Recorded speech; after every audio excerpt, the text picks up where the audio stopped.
ओम नमः शिवाय। शुक्रवार के दिन जब भी त्रयोदशी तिथि का संयोग बनता है तब शुक्र प्रदोष व्रत लगता है।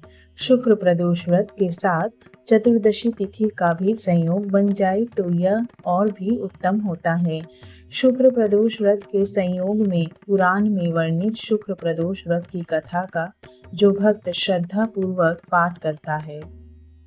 प्राचीन काल की बात है, एक नगर में 3 मित्र रहते थे। तीनों में ही घनिष्ठ मित्रता थी। उसमें एक राजा का बेटा, दूसरा ब्राह्मण पुत्र और तीसरा सेठ पुत्र था। राजकुमार व ब्राह्मण पुत्र का विवाह हो चुका था। सेठ पुत्र का विवाह के बाद गौना नहीं हुआ था। एक दिन तीनों मित्र आपस में स्त्रियों की चर्चा कर रहे थे। ब्राह्मण पुत्र ने नारियों की प्रशंसा करते हुए कहा, नारीहीन घर भूतों का डेरा होता है। सेठ पुत्र ने यह वचन सुनकर अपनी पत्नी लाने का तुरंत निश्चय किया।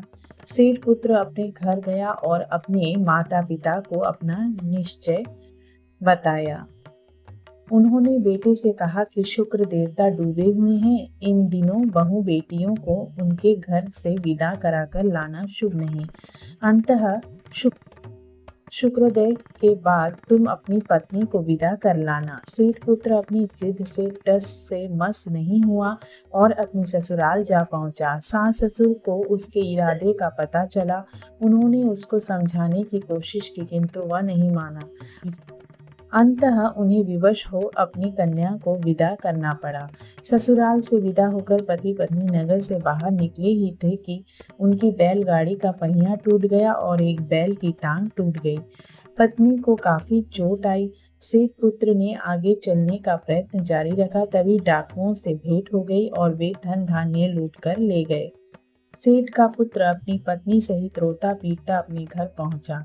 जाते ही उसे सांप ने डस लिया। उसके पिता ने वैद्यों को बुलाया। उन्होंने देखने के बाद घोषणा की कि आपका पुत्र 3 दिन में मर जाएगा। उसी समय इस घटना का पता ब्राह्मण पुत्र को लगा। उसने सेठ से कहा कि आप अपने लड़के को पत्नी सहित बहू के घर वापस भेज दो। यह सारी बाधाएं इस कारण से आई है कि आपका पुत्र शुक्रास्त में पत्नी को विदा कर लाया है। यदि यह वहां पहुंच जाएगा तो बच जाएगा।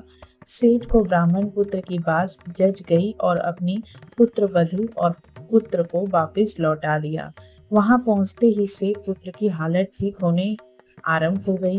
तत्पश्चात उन्होंने शेष जीवन उन्होंने साथ में सुखपूर्वक बिताया और मृत्यु के बाद स्वर्गलोक को गए।